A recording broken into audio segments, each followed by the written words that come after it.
नमस्कार, मैं नानक शर्मा और आज फिर सरलीकरण की क्लास लेकर आए हैं चौथी। देखेंगे आज तो आपके सामने सवाल लिखे ही हुए हैं, इसी तरह के हम सवाल करेंगे। तो पहला सवाल है आज का 1+1/1+1/5। ये SSCGD 2011 के पेपर में था। तो इस सवाल में हम कैसे करेंगे, सबसे पहले 5 की यहाँ पे गुणा करेंगे, 5 एकम 5, प्लस है तो अंश जोड़ देंगे, माइनस होगा तो घटा देंगे। 5 एकम 5 और 1 6, तो ये बन जाएगा हमारा 6/5। अब आप क्या करेंगे आगे कि इसकी उल्टी मल्टीप्लाई कर देंगे ऊपर, जैसे 6/5 है तो गुणा करेंगे 5/6 की। अब देखो 5 एकम 5, 1 की और 5 की गुणा है तो 5 एकम 5। अब अंश आप 5 गिनोगे, ठीक है, 5 एकम 5। अब 6 की गुणा करेंगे 1 में, 6 एकम 6 और 5 11, तो आपका आंसर होगा 11/6। यही है भाई आपका आंसर। अब देखो ये सवाल है 5/3 प्लस 3/1-2/3। इस सवाल में हम कैसे सॉल्व करेंगे, तो सबसे पहले 3 की गुणा करेंगे 1 में, 3 एकम 3 -2, तो क्या बचेगा 1/3। अब 1/3 की उल्टी गुणा करेंगे, 3/1 यहाँ गुणा करेंगे। अब देखो यहाँ पे 3 तिया 9, अब अंश आप 9 मानोगे नहीं, है ही 9, 3 तिया 9। अब 1 की गुणा 3 में करोगे, 1 तिया 3 और 9, ये 3 और 9 कितने बनेंगे भाई 12, बटे में क्या है यहाँ पे 1। अब इसकी यहाँ पे उल्टी गुणा करेंगे, 12/1 उल्टा करेंगे इसे 1/12। अब 5 की और 1 की गुणा करो भाई, अब यहाँ तो है ही ना कोई गुणा करने की, तो 5 एकम 5 और बटे में क्या कर देंगे 12, यही उत्तर होगा। अब देखो यहाँ पे ये सवाल है, ये थोड़ा सा और बड़ा है, इसे यहीं से सॉल्व करेंगे। 5 एकम 5 और 4 9, तो ये बना हमारा 9/5। अब हम यहाँ पे उल्टी मल्टीप्लाई करेंगे, तो ये लिख देंगे 5/9। अब देखो 5 तिया 15, अंश अब 15 है, 9 दूनी 18, 18 और 15 ये बन जाएंगे हमारे 33, 33/9। अब इसकी यहाँ पे मल्टीप्लाई करेंगे उल्टी, तो ये लिख देंगे हम 9/33।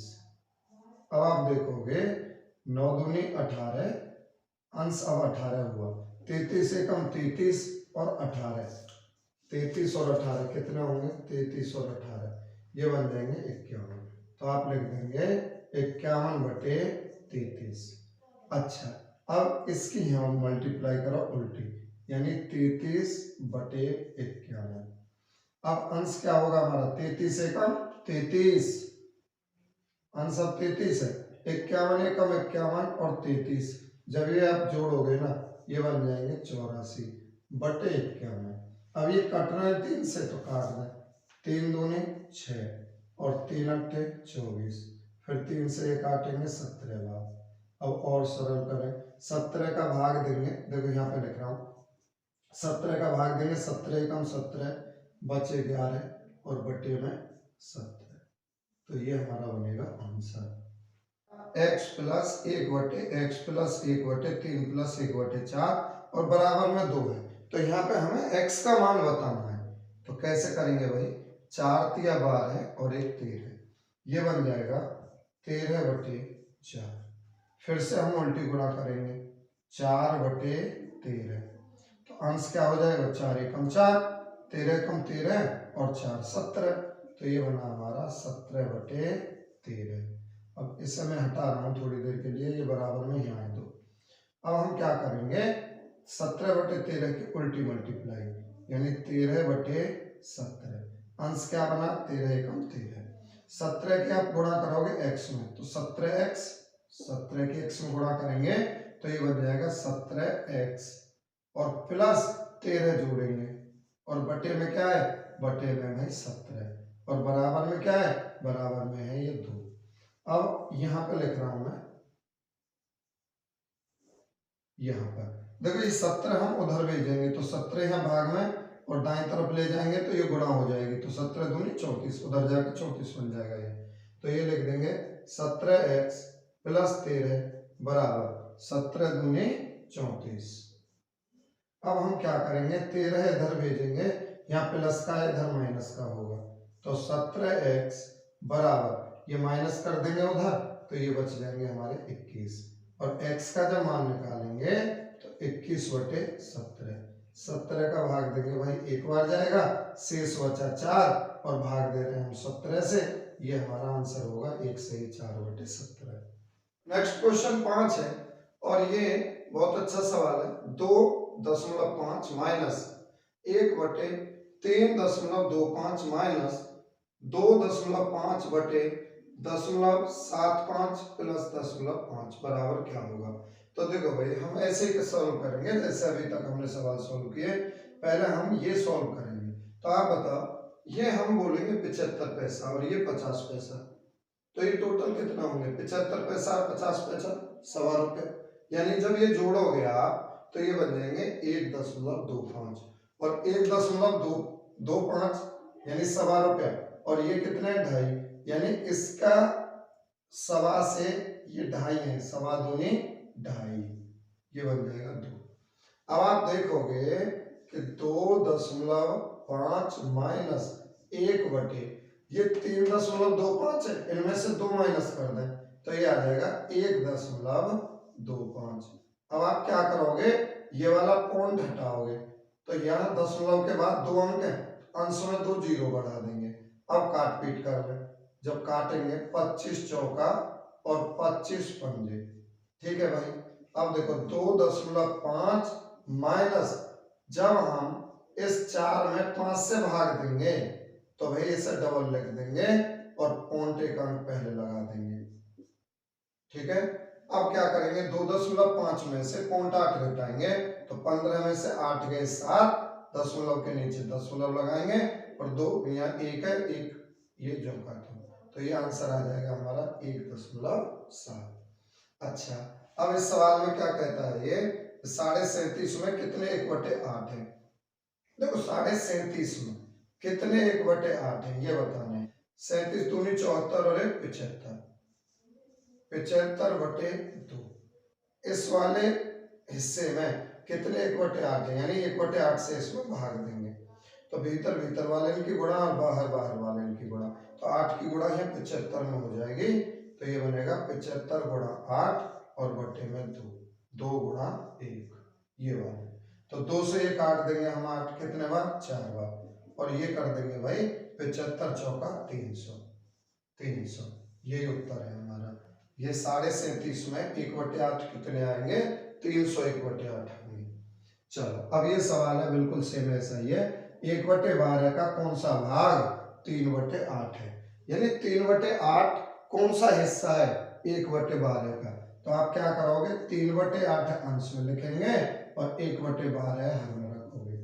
अब फिर से वही अंदर अंदर वाले की गुणा, बाहर बाहर वाले की गुणा, तो 12 आप ऊपर पहुंचा देंगे, ये बन जाएगा 3 गुणा 12 और बटे में क्या आ जाएगा 8 गुणा 1 8 ही होगा, तो 4 से 1 काटोगे 2 बार, 4 से काटोगे 3 बार, तो ये बन जाएगा भाई 9/2, या इसी को आप लोग लिखोगे 2 से जब भाग देंगे 4 बार, शेष बचा 1 और बटे में 2, ये हमारा उत्तर होगा।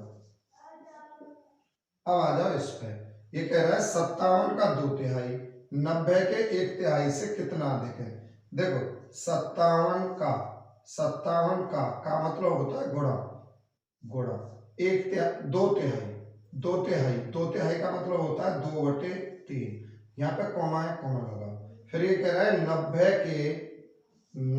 के गुणा 1/3 मतलब 1/3, इससे ये वाला भाग कितना ज्यादा है, तो 3 से ये काट देंगे, 3 एकम 3 और 3 नेम 27, 19 बार कटा, 19 की 2 में गुणा करेंगे, 19 दूनी 38।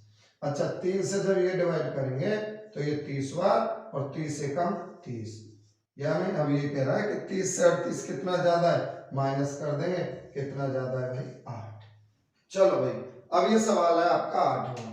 ये कहता है एक विद्यालय के 1/3 लड़के तथा आधी लड़कियां एक शिविर में भाग लेते हैं, यदि इस शिविर में कुल 300 विद्यार्थी भाग लें जिनमें 100 लड़के हैं, तो विद्यालय में कुल छात्र कितने हैं? देखो भाई, हमें दिया है कि विद्यालय में कुछ लड़के हैं, लड़का, और कुछ लड़कियां हैं। अब इसने बोला है कि एक विद्यालय के 1/3 लड़के, 1/3 लड़के का मतलब 1/3, तथा आधी लड़कियां, आधी लड़कियां का मतलब है 1/2 शिविर में भाग लेते हैं, ठीक है। और टोटल इस शिविर में कुल बच्चे 300 हैं जो भाग लेंगे, कुल 300 बच्चे हैं जो इस शिविर में भाग लेंगे। ये लड़का लड़की दोनों 300, जिनमें से 100 लड़के हैं, 100 लड़का है, तो विद्यालय में कुल छात्र बता। देखो 1/3 लड़का भाग ले रहे हैं, इसका अर्थ ये हुआ कि जितने लड़का है ना शिविर में, उनका 1/3 हिस्सा भाग ले रहा है। यानी अगर 3 लड़का है तो 1 भाग लेगा, और 1 भाग ले रहा है तो ये कितने बन रहे हैं लड़का? देखो 1 भाग ले रहा है तो टोटल लड़का कितने जा रहे हैं शिविर में? 100। यानी 1 की वैल्यू कितनी है? 100। तो आप बताओ 1 की वैल्यू 100, तो 3 की वैल्यू कितनी होगी? 300। अच्छा, टोटल 300 छात्र हैं जो शिविर में भाग ले रहे हैं, जिनमें से 100 लड़का हैं, तो बाकी 200 कौन रहे? लड़की। 200 लड़की शिविर में भाग लेंगी। अच्छा, आधी लड़की भाग ले रही है, यानी 2 में से 1 लड़की जा रही है, तो 1 की वैल्यू कितनी है? 200, तो 2 की वैल्यू क्या होगी? 400। यानी विद्यालय में 300 लड़का है, 400 लड़के हैं, टोटल छात्र कितने होंगे भाई? 700। ये उसने पूछा है, तो ये सवाल इस तरह से होना है। आगे देखेंगे, सवाल है आपका 24। ये कहता है, सॉरी, सवाल है आपका 9 या 10 जो भी है। ये कहता है कि 2400 रुपए को ए तथा बी में इस प्रकार बांटा गया है कि ए के भाग का 1/4 बी के भाग के 1/6 के बराबर है, तो दोनों के भागों में कितना अंतर है? देखो ए और इसने कहा बी, ए के भाग का मतलब गुणा ए के भाग का 1/4 और बी के भाग का 1/6 आपस में कैसा है? बराबर। टोटल रुपया कितने बांटने हैं हमें? 2400। टोटल रुपया 2400। आप देखोगे एक ही एक में गुणा करोगे तो ए, और बट्टे में क्या आ जाएगा? 4। बी की 1 में गुणा करोगे तो बी, और बट्टे में क्या आ जाएगा? 6। इसका जब हम रेशो निकालेंगे तो ए अनुपात बी, देखो ए का जो हर है वो ए का मान होगा, बी का हर बी का मान होगा। कब? जब बीच में बराबर का चिन्ह हो, इस कंडीशन में। बाकी हम अनुपात समानुपात में जानेंगे कैसे वैल्यू निकलेंगे, यहाँ ऐसे ही समझे। तो ए का मान क्या है? 4, और बी का मान क्या है? 6। यानी ए को मिलेंगे 4 रुपया, बी को मिलेंगे 6 रुपया। टोटल रुपया कितने हुए? टोटल रुपया हुए 6 और 4 10। हमारे हिसाब से 10 हुए, उसने बताया हमें 2400। तो हम 2400 में 10 से भाग देंगे, 0 से 0 काट देंगे, यानी 1 की वैल्यू आई 240। इसने कहा है इन दोनों के भागों का अंतर क्या है? आप बताओ अंतर कितना है? यहाँ पे 2 अंतर है 2, और 1 की वैल्यू कितनी है? 240।